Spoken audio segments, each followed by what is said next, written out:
They had already arrived.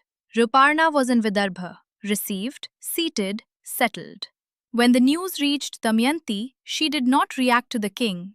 She held to one detail: the journey. Ayodhya to Vidarbha, completed too quickly, not by urgency, by skill. Kings arrive, but they are brought, and how they are brought matters. There was only one man she knew who could drive like that. She did not speak his name, not yet. Nal evayam na sanchayo, me yenayam ripati rathah shigram nitah. This must be Nala. There is no doubt for me. It is by him that this king's chariot has been brought with such speed. The thought did not become a claim, it became direction. Because if she was wrong, nothing followed. And if she was right, he was here, in Vidarbha, still hidden. So she did not summon him. She chose to test him, quietly. She did not call for him. Not yet.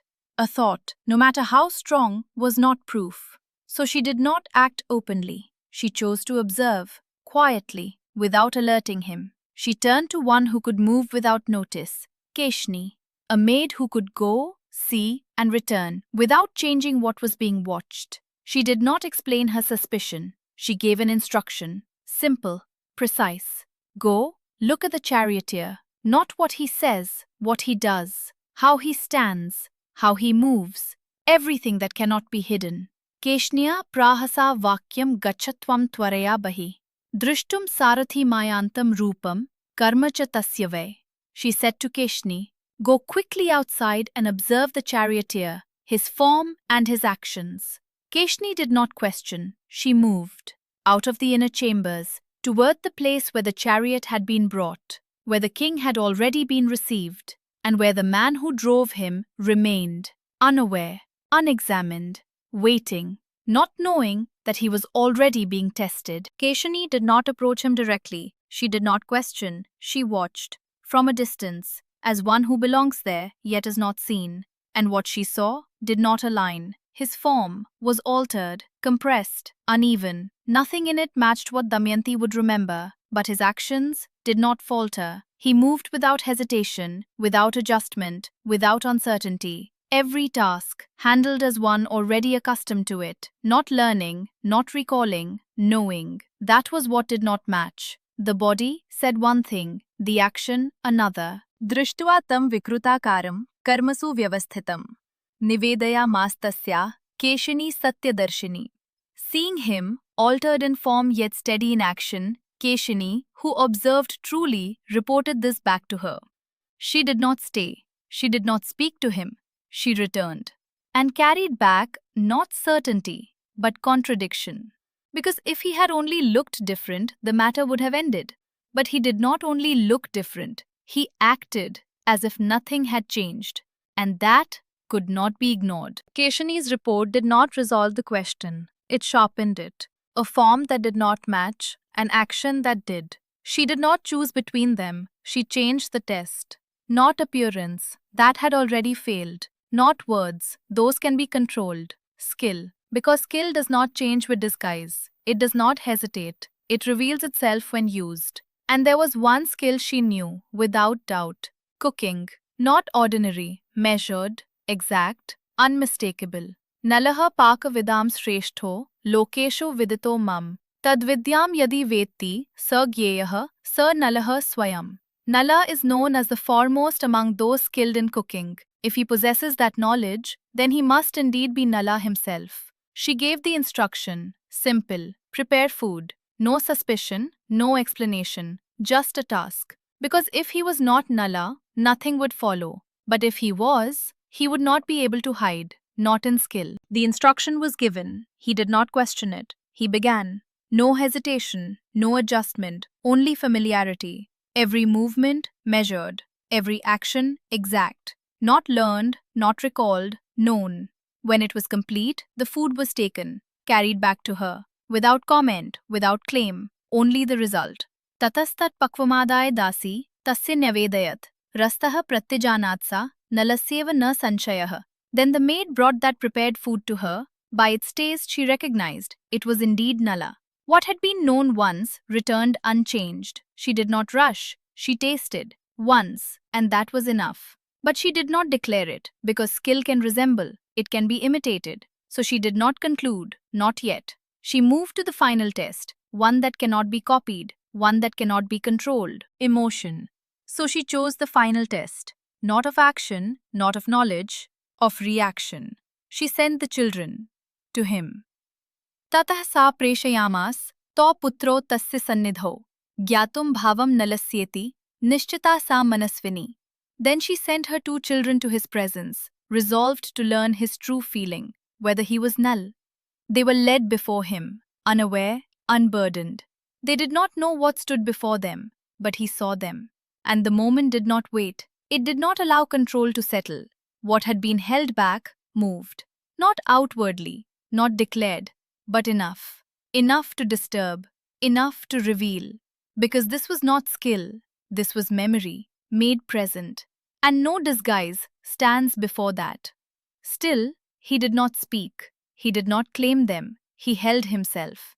But what had been seen was no longer uncertain. The truth had been reached, even without a word. They stood before him, not as memory, not as thought, present, unchanged. And what he had left behind stood before him again. The body did not wait. It did not ask for control. It responded, before restraint could hold. दृष्ट्वा तो बालको वीरः साश्रुकण्ठो अभवत् तदा न चात्मानं प्रकटयामास धैर्यमास्थाय Pandav. Seeing those two children, he was overcome with emotion. Yet, holding to his composure, he did not reveal himself. He did not speak. He did not claim them. But he did not remain untouched. The breath shifted. The stillness broke. Not enough to declare, but enough to see. Because what had been concealed had moved. And once it does, it cannot return to what it was. The children were led away, unaware, but what they revealed remained. No longer uncertain, no longer divided. The tests had ended. What remained was to bring him forward. There was nothing left to test. The journey, the skill, the reaction,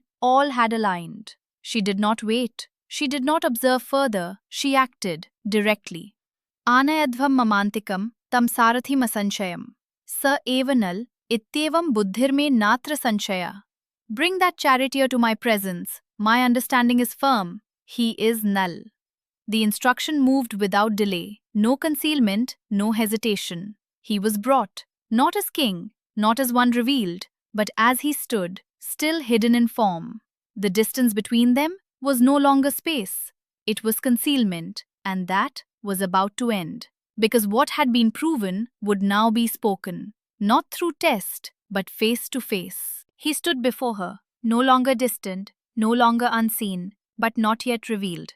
She greeted him, but she did not address him as Swami yet. She waited, because what stood between them was not identity. It was the act, the Swayamvar, declared, carried across kingdoms. He spoke. Katham dvitiyam swayamvaram kritvatyasi bhamini, pativratasi me gyata katham dharmamimam tyajet. How had you undertaken a second Swayamvar? You are known to be devoted. How could you abandon this dharma? The question did not rise in anger. It did not accuse. But it did not withdraw. Because what had been done stood against what had been chosen. And that required answer, not explanation, truth. She did not interrupt. She did not react at once. Because the moment was no longer about finding him. It was about resolving what stood between her and her Swami. And that could not be rushed. She did not hesitate. Not now. Because what he had asked was not small. It was dharma. She answered, Naham dvitiyam, swayamvaram ichhami naradhipa, twameva swami pashyami, nanyam manasi chintaye. I do not desire a second swayamvara. It is you alone, Swami, whom I hold in my mind, no other.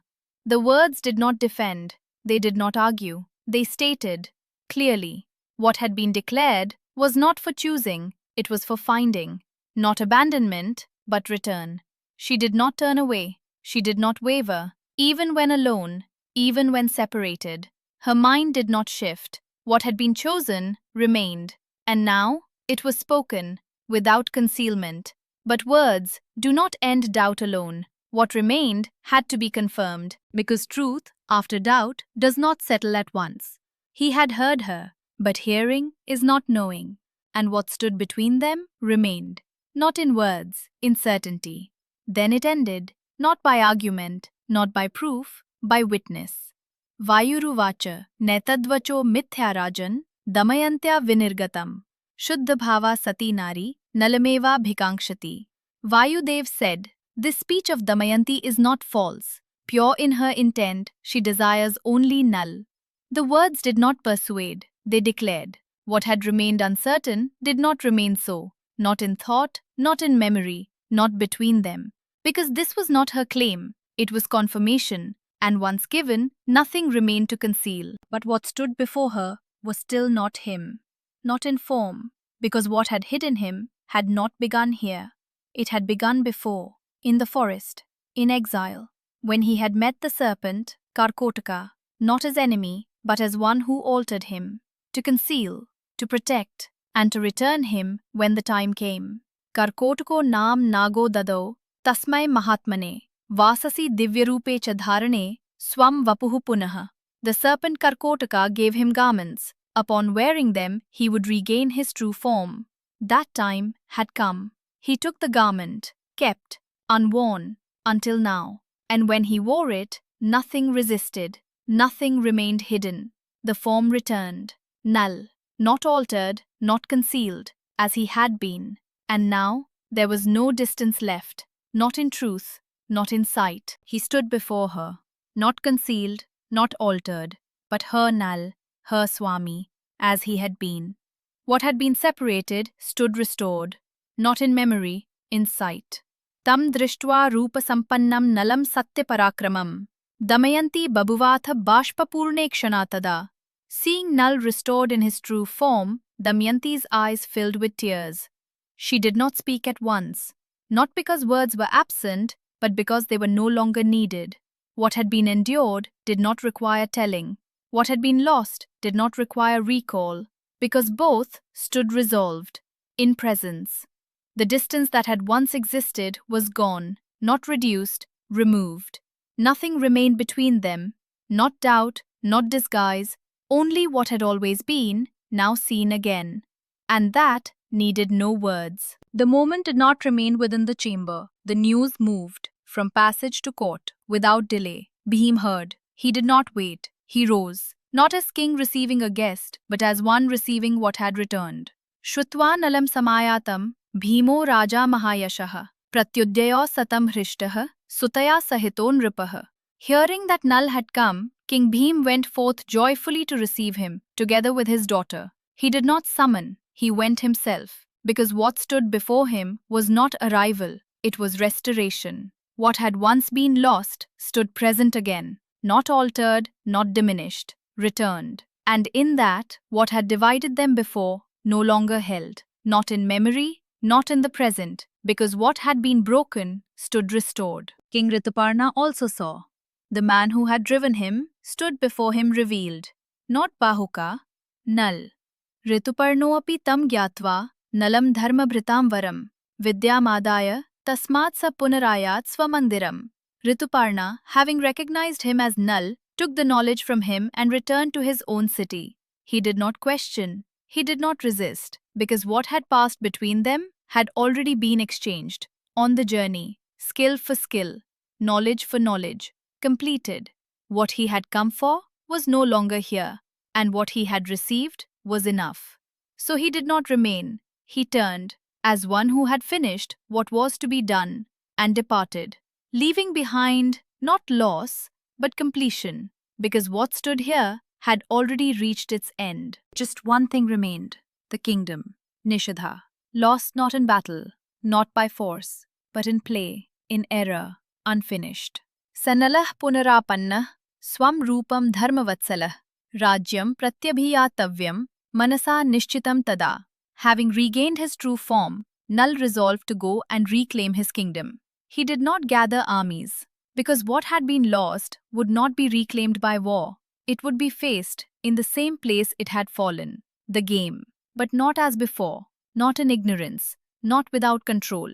What had once governed him no longer did. What had once been chance was now understood, and so he turned, not to battle, but to completion, toward Nishadha. He did not return with an army, no threat, no demand, only a challenge. The same game, the same place, where everything had been lost. पुनर्द्यूतं समाह्वयत् पुष्करं नल एवतु अक्षहृदयं लब्ध्वा स विजयं प्रत्यपद्यत. Nal again challenged Pushkar to a game of dice. Having obtained the knowledge of dice, he attained victory. Pushkar did not refuse. He had no reason to. What he held, he had already won. The kingdom, the power, and the one who had lost it stood before him again, alone, unchanged, or so it seemed. So he accepted, not with caution, with certainty, because victory once gained does not appear at risk. But the game had changed, not in rule, in the one who played. What had once been chance was now known. What had once been uncontrolled was now held. The game did not stretch, it ended, because this time it was not played in error, but in control. What had once been lost, returned. The kingdom, Nisadha, restored. Jitva tu dyutake, tasmin pushkaram papakarmanam, rajya mapa punarnala, swam viryena mahabala. Having defeated Purkara, Nal regained his kingdom. Pushkara stood before him, no advantage, no defense. The moment did not ask who had won, it asked what follows. Power had returned, and with it, choice. Nahantavyo maya bhrata, rajya lubdho visheshatah. Jivatvam maya dattam, rajyam bhunkshva yatha sukham. He is not to be slain by me. Live, I grant you life. Enjoy what is given to you. He did not strike. He did not repay loss with destruction. He ended it. Because what had been restored was not only a kingdom, it was balance. And balance does not continue the fall. It ends it. And in that, the victory was complete. So what can modern Hindus learn from the Nal Damayanti story? What we see is that what ended here was not only a conflict, it was a fall understood and corrected. Because nothing that happened to Nal began at the dice. It began before, in the mind, where control loosened, where attention slipped, where what should be governed began to govern. From the Katha Upanishad, Atmanam Rathinam Vidhi, Shariram Rathmevatu, Buddhim tu Sarathim Vidhi, Mana Pragrahamevacha. Indriyani hayanahuhu, Vishayansteshu gocharan. Know the self as the lord of the chariot, the body as the chariot. Know the intellect as the charioteer, and the mind as the reins. The senses are the horses, and their objects the paths they follow. When the reins are not held, the horses do not stop, they run, and the chariot does not choose its path. This was the fall, not the dice. The loss of control before them. And once that happens, loss follows. But the story does not stop with him, because what did not fall was Damayanti, separated, alone, uncertain. Yet, she did not turn, she did not choose again, she did not break. From the Yajnavalkya Smriti, Nasti Strinam Patiranyo, Nasti Devam Pativrata, Patireva Guru, Strinam Dharma, Syannatra Sanshaya. For a devoted wife, there is no other husband, no other refuge. The husband alone is her guide. This is her dharma. But her fidelity was not silence. It was not helplessness. She acted, she tested, she verified, she used buddhi without abandoning dharma. Because fidelity is not blindness. It is steadiness under pressure. From the Parashar Smriti, Dharmen ev nayet karyam, na dharmen kadachan. Dharmen hi sthito lokah, dharmo rakshati rakshitah. Let action be guided by dharma, never by adharma. The world stands on dharma. Dharma protects those who protect it. And that protection did not come instantly. It came through endurance, through restraint, through time. From the Mundak Upanishad, Dva Suparna Sayuja, Sakhaya Samanam Vriksham Parishasvajate, Tayoranyah Pippalam, Swadvatyanashnannanyo Abhichakashiti. Two birds, bound together, perch on the same tree. One eats the fruit, the other simply witnesses. One acts, one observes. One falls, one remains. Until awareness returns. And once seen, it can be corrected. That is why the return matters. He did not avoid the place of fall. He returned to it. The same game, the same field, but not the same man. What was once chance was now understood. What was once uncontrolled was now held. From the Isha Upanishad, Ishavasyamidam sarvam, yatkinch jagatyam jagat, ten tyakten bhunjitha, ma gridha kasya svidhanam. All this is pervaded by the Lord. Enjoy through renunciation. Do not covet what belongs to another. Loss came from grasping, from not knowing when to stop. Restoration came from restraint. And when power returned, the final test began. Not of skill, not of control, of choice. He could punish, he could destroy. He did not. From the Narad Smriti, Kshama Dharma Kshama Yagya, Kshama Vedah Pratisthita. Yah kshamam vetti sa dharmam, vetti sarvam kshamavratah. Forbearance is dharma. Forbearance is sacrifice. Upon forbearance, the Vedas are established. One who knows forbearance knows dharma. He forgave, not because he forgot, but because he was no longer bound. And this is where the story reaches beyond itself, because the same pattern exists now, not in forests, not in kingdoms, but in daily life. Loss today does not begin with dice. It begins with distraction, addiction, impulse, uncontrolled desire, the same loss of reins, the same ungoverned mind. For a modern Hindu, this is not a story, it is a warning. If you do not control your mind, something will control it. And when it does, you will not notice the fall until it is complete. For a man, self-mastery is not optional. Without it, wealth, family, position, all can be lost. Not by enemies, but by his own lack of control. For a woman, fidelity is not weakness, it is strength under pressure. But like Damayanti, it must be combined with buddhi, not blind suffering, but intelligent action within dharma. And for both, success is not the end, it is the final test. When power comes, when position returns, when you finally win, what do you do next? If you act in ego, the fall begins again. If you act in restraint, the cycle ends. Because victory does not prove dharma. What you do after victory does. And that is why this story does not end with a kingdom. It ends with three things restored: control, fidelity, restraint. Without them, nothing stands. With them, nothing is lost. If you enjoyed this series, please subscribe to this channel and turn on the bell notification. This will help me bring you more stories like this. Namaste, Om Namah Shivaya, Jai Bharat, Vande Matram.